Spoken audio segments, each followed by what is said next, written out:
So guys, Mr. Doyin Okupe was caught on camera saying this. You need to hear this for yourself from the horse's mouth. So guys, what these politicians cannot do does not exist. I mean, from the negative point of view, what these politicians cannot do does not exist. I want you to just take a look for yourself. Take a look. Take it down. I just call you. And listen to me. So from now on, we are no longer going to keep quiet for people who just think they can insult Bola Tinubu. Bola Tinubu in the southwest is the apple of our eye. And even when he does wrong, he's not doing wrong. He's not doing wrong. But things are not looking well. They will look well because we know him. How do we then, when things are not going right? I've just told you, some of us believe so much in this country, we kept quiet. And those who kept quiet, just a moment. And your belief, you can measure the intensity of your belief. I can measure my own intensity of my belief. No, but the question I'm asking that when I believed in past presidents and past leaders, and we found that we woke up one day and we saw that our nation was on the ground. Should we still keep quiet with the benefit of experience? Nobody's asking everybody to keep quiet. But listen to you have a house, a talk is cheap. So you don't believe in Peter Obi any longer? It's not I don't believe in Peter Obi. Peter Obi was a damn good candidate when we got him. You sold him to we lost that election. And a better man won. And you don't think that what you sold is I saw who marketed Peter Obi. Yeah. Now you're thinking with all sincerity of purpose. And you thought that Peter Obi was better than Tinubu, was better than Atiku. That's what I thought. But now you don't think he is. Now, from seeing what Bola Tinubu is doing, and his disposition, and especially after seeing him yesterday, I am more than convinced that if this gentleman is given understanding and time, he's going to get us out of this problem. And I'm telling you, none of these other two people will have done anything better. No. You heard him what he said. It's okay. I just said talk is cheap. I'm going to do production. What production for where? Listen, you're paying 97% of your total revenue as a nation to service debt. Now, every other thing apart from air we're breathing is subsidized. There's foreign exchange arbitrage. There's, fuel subsidy has been on the table for the last 20 years. Nobody had the nerve to even try to do it. But this, at the point at which I read Atiku's proposition, he said, if he was president, he will borrow $10 billion to do something. Another $25 billion, that makes $35 billion. Who's going to lend you money? By the time Buhari was leaving, Nigeria was not sellable. Nobody was going to give Nigeria $1 billion anywhere, and that was why, because we could not borrow money anywhere, the Buhari administration went ahead and did an illegal and an unlawful thing through the ways and means and printed 21 trillion naira. So when you are faced with that, that is a quagmire. That is confounding. Only a brave man, a man with mental resources, a man that is sure and confident in himself can do what Bola Tinubu is doing. And thank God he's one there. Yeah, you worked with former President Olusegun Obasanjo closely. You also work with former President Goodluck Jonathan. All right. In fact, there are some people who say, bring back Jonathan now, because considering the economic indices in this country, and you saw even the argument of former President Olusegun Obasanjo about the state of the economy and how it thinks that there is a mishandling of the economy, so that you visited President Bola Tinubu. Yes, I want to say a friend, I want to say a good man, an administrator, a man that is evidently concerned. I was shocked. He told me that, look, I know there's a lot of criticism, but I'm busy and I'm focused on what I'm doing. I see a man that is passionately concerned, resolutely committed, and determined to work, even at his age. You saw that only in the few minutes you met with him? I didn't meet him. I was with him for 1 hour. Give me a break. I could. That's what I even prayed with him. Because I was so impressed. Literally, like prayers, like Christian prayers. Yes, I held his hands. His son was there while he was there, and I prayed for him. Because I saw a genuine person. Are you a pastor now, or you're just like a Christian? I'm an evangelist. Oh, okay. That's all right. And I really don't have any much more concern in this country, except that it must work. And if for it to work, We're going to support whosoever is on seat. And this gentleman happened to be a good friend that I've known for a long time, and I am very certain about his capacity and capability. I've said it before. Someone that you have heavily criticized also. Yes, because we have never been in the same party, but you understand that that's politics. But I think it's interesting that you have suddenly changed your mind. I didn't change my mind. You became a firmer believer now.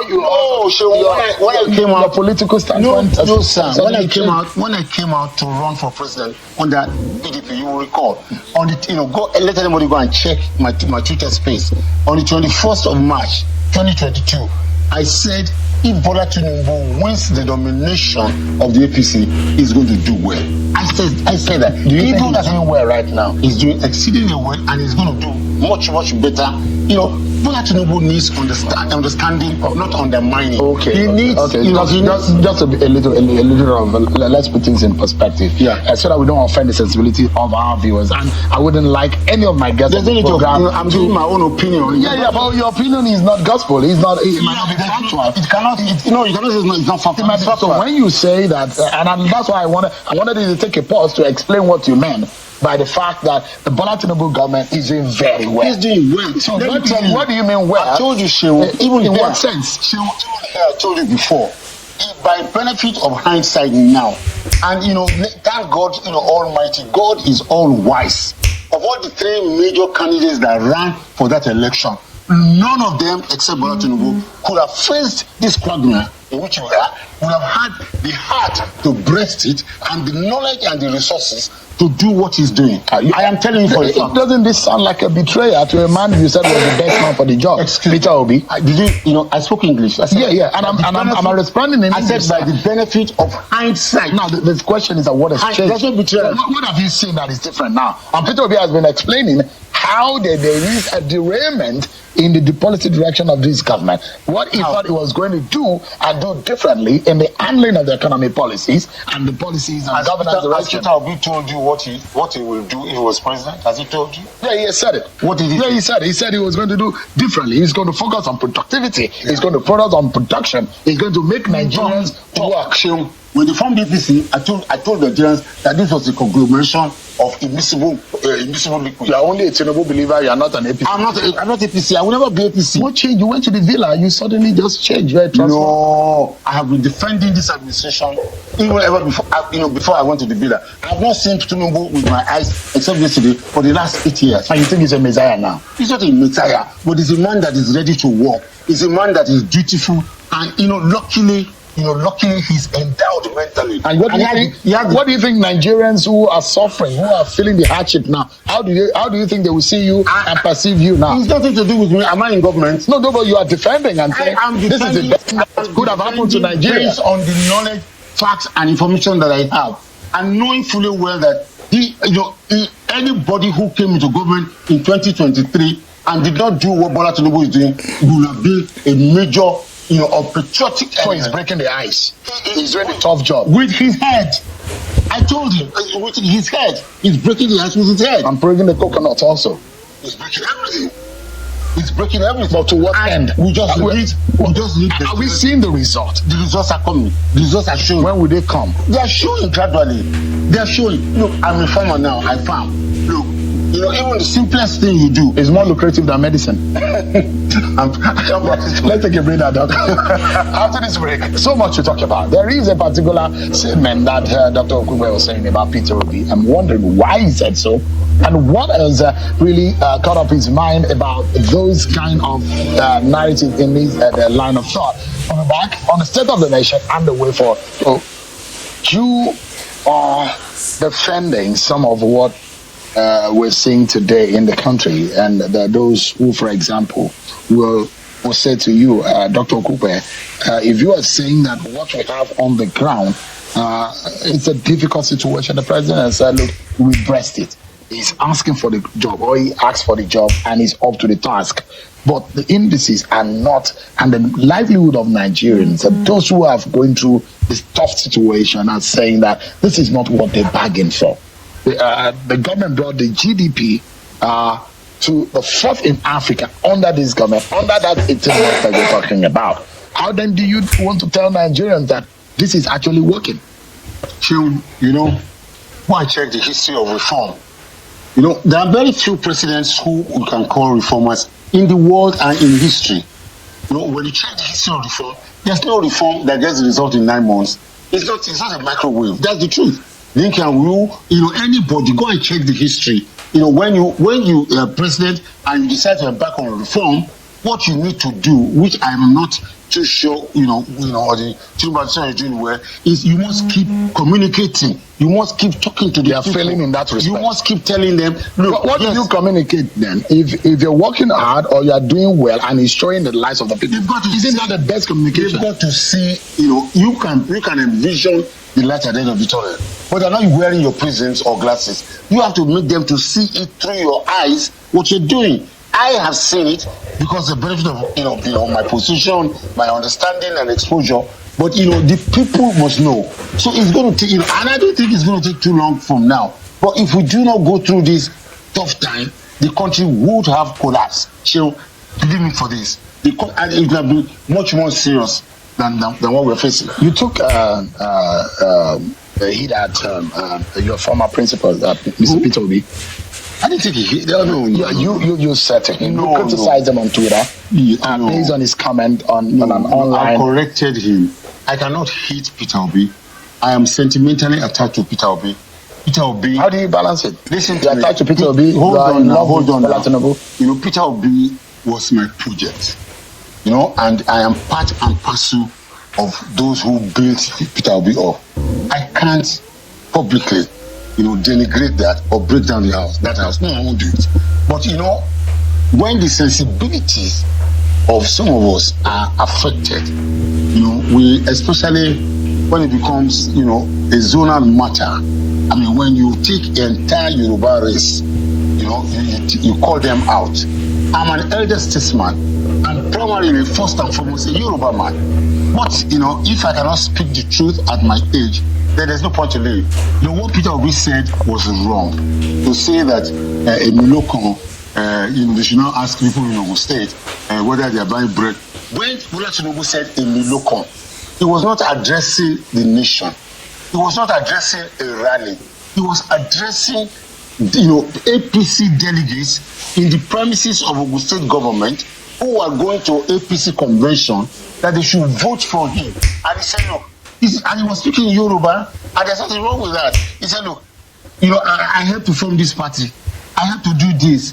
Buhari contested election first, he lost. Second, he lost. Third, he lost. Then, I came in, and I helped him to become president. I also helped your son to become vice president. Even whatever it is, he said, even this governor, I helped him. It is now my turn. What's wrong with that? He said it in Yoruba.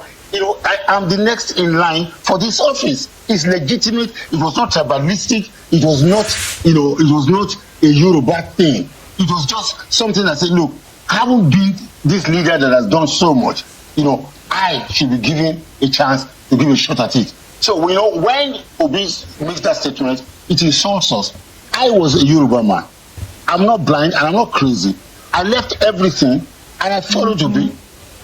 Obasanjo, for the first time in his political career, left his circle of influence, Babangida, Abdul Salam, Tiwa Danjuma and co, and he deviated for once and, came to support Obi. Do you regret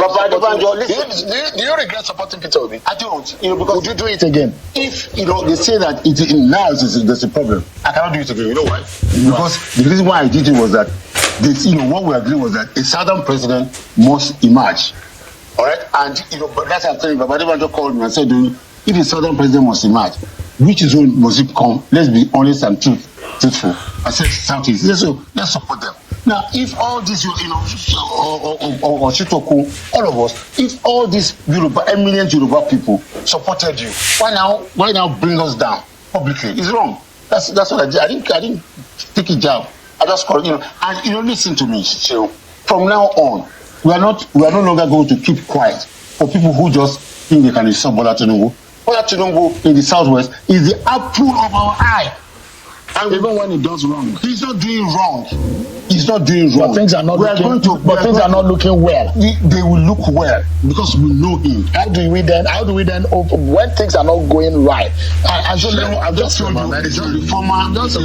of us believe so much in this country, we kept quiet, and those who kept quiet, just for a moment. I mean, you believe, you can measure the intensity of your belief. I can measure my own intensity of my belief. No, but the question I'm asking that when people had believed in past presidents and past leaders, and we found that we woke up one day and we said that our nation was on the ground, should we still keep quiet with the benefit of experience? Nobody's asking everybody to keep quiet. But listen to me. You have a house, a 50, 60-year-old house that, the roof has been leaking for 60 years.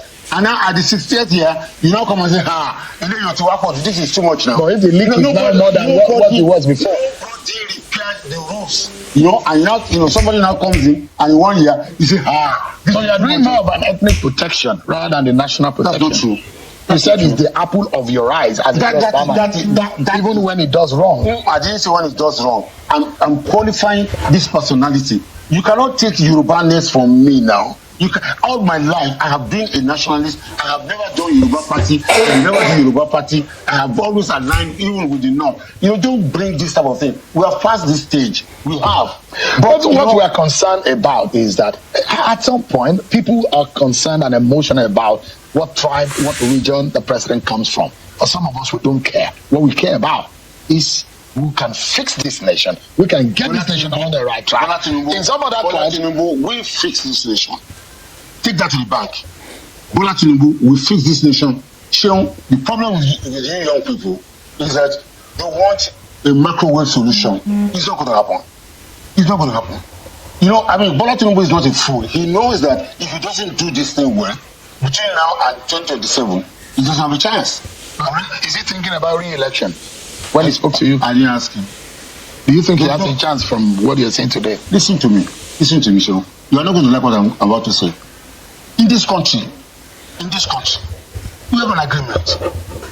North will do 8 years, South will do 8 years. Buhari did not do well. We were not crazy. We did not fight. We did not raise anything. He did his 8 years. Bola Tinubu is doing well. He's going to do his 8 years. If God spares his life and he wants to do so. If Nigerians decide so. Nigerians will decide so. How are you sure? I am sure. You're not the totality of the Nigerian population, Dr. Okupe. Nigerians. Can you speak for the over 200 million Nigerian people? Nigerians are reasonable, sensible people, not demanding too much from their leaders. If Bola Tinubu gives us light in 2027, if Bola Tinubu resolves this fuel crisis and this food crisis between now and that time, you will see people will go on the street and say, "Is Bola or nobody?" I'm very sure that you're very good friends on social media, whom you always engage with, the tirade and all of that we'll see. They will come after you. And when they do, there was a very viral statement. They coined one word, they said T-pain. That was what they came about. And when they will probably get at you on social media and start reminding you what T-pain means, you probably will have an answer. Show them. T-pain means temporary pain. That's what it means. Those who coined it, that was not what they meant. No, you don't know. I'm telling you, God has a fortuitous way of working things out. When they wrote T-pain, I was happy because that is exactly what it is. It's T-pain. It's temporary pain that will lead to, an extensive, pleasantry and something good for the nation. And we hope that the T-pain will turn to P gain, permanent gain. So if it's a temporary pain, hopefully Nigerians will get a permanent gain under this government. This is what Atiku Abubakar says. Quote, "We would have planned better and more robustly. My reform journey would have benefited from more thorough preparations, deeper diagnostic assessments of Nigeria's conditions, increased consultation with key stakeholders, and well-defined ideas for the final destination. We would have relied on my comprehensive reform agenda as set out in my covenant with Nigerians, a policy document that aimed to protect our fragile economy by preventing business collapses. Our document outlined policies that were consistent and coherent." Now, the question I'd like to ask, based on what Atiku Abubakar said, he said that he has set out a policy that is coherent. properly structured, properly planned. From what we have seen, the decline in the economic, major indicators in our economy, does it show that there's a coherence in the policy of this government? So, I told you, talk is cheap. If I was a public relations person for Atiku, I could have even written a better script. All right? Beautiful communication, low in content. There's no content. Would you have said that an Atiku Abubakar is a cheap talker for someone who was a vice president for 8 years? Would you have said, based on his experience, vice president for 16 years doesn't mean anything. He helped to run the economy in some ways. We are in a situation. You don't think that Atiku Abubakar understand the economy of Nigeria? I didn't say he didn't understand. You can understand the economy and have no idea what to do. Or your mindset may be such that it cannot actually accommodate what is required. Only, I don't want to use this word because it keeps coming to my mind. Only somebody who is just, who is just crazy, like Bola Tinubu, will stick out his neck at this. Whoever who will come to run Nigeria after 8 years of total destruction by the former administration.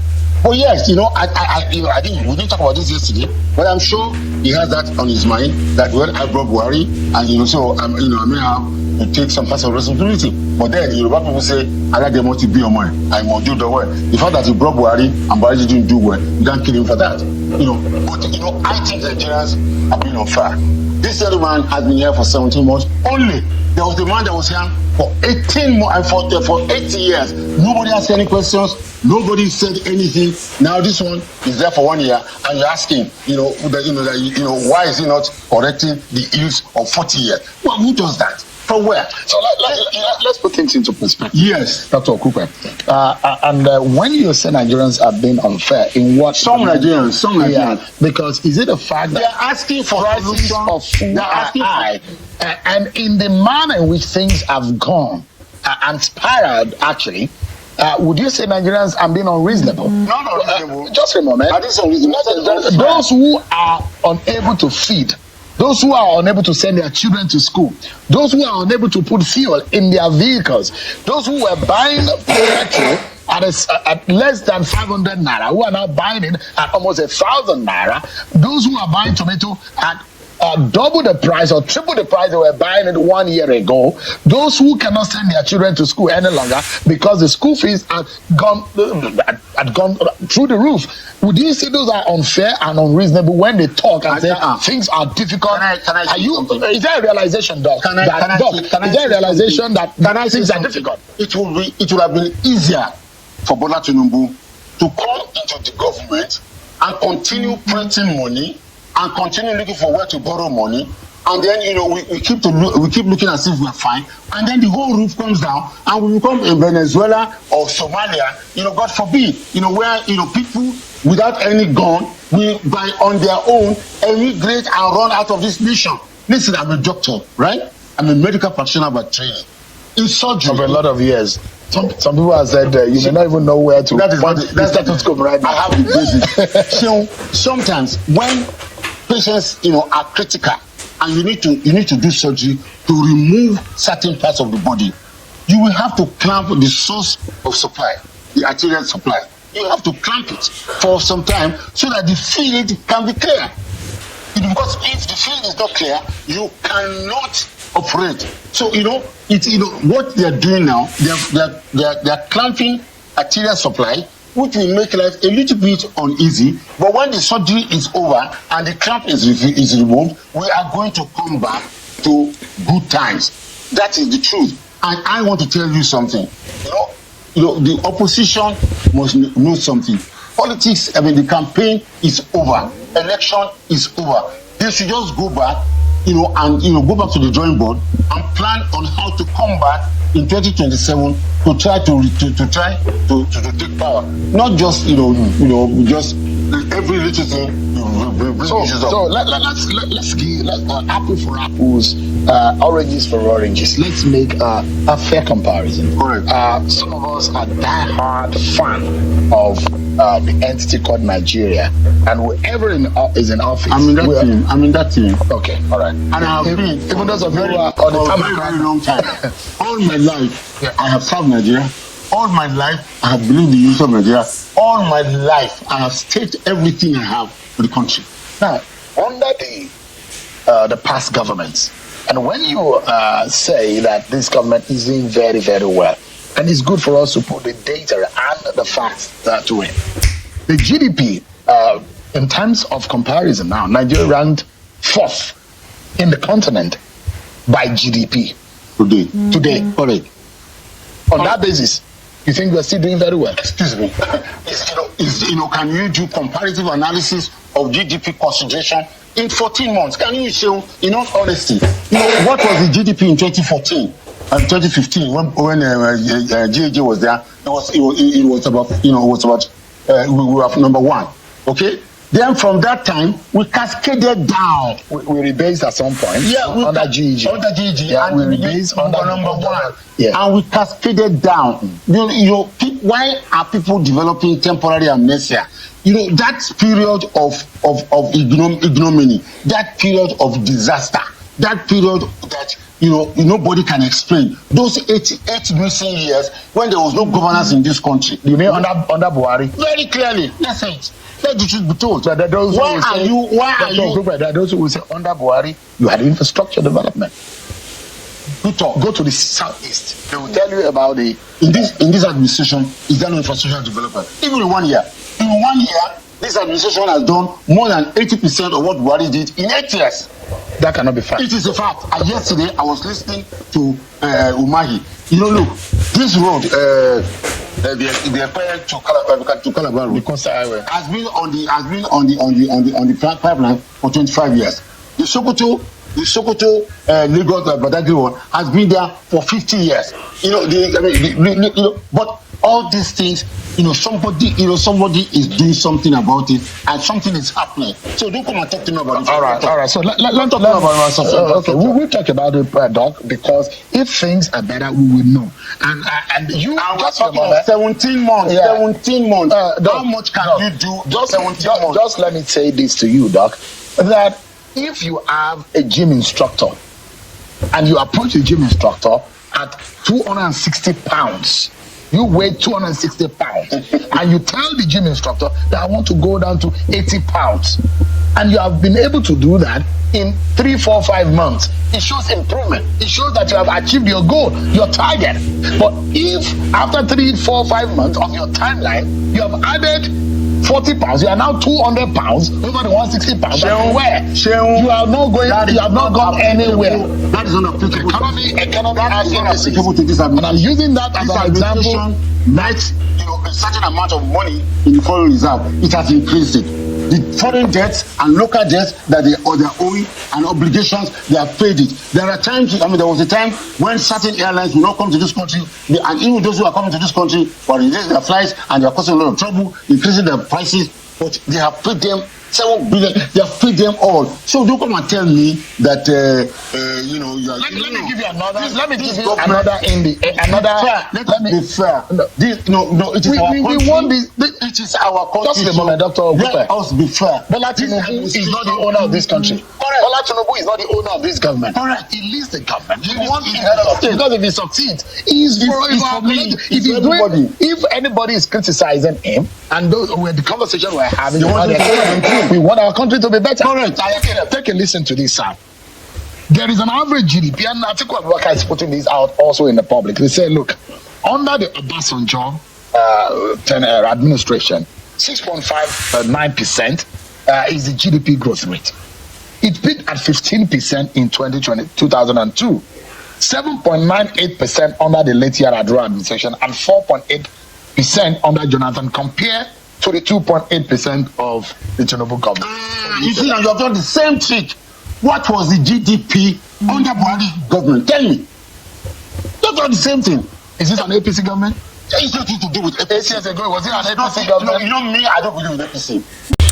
So guys, the political shift among our politicians can be mind-blowing. This tells you how the politics in Nigeria lacks ideology. I mean, some of these are politicians, they don't even know where they are standing. They don't know what they believe. They can believe A in the morning, before it's noon they've turned to B.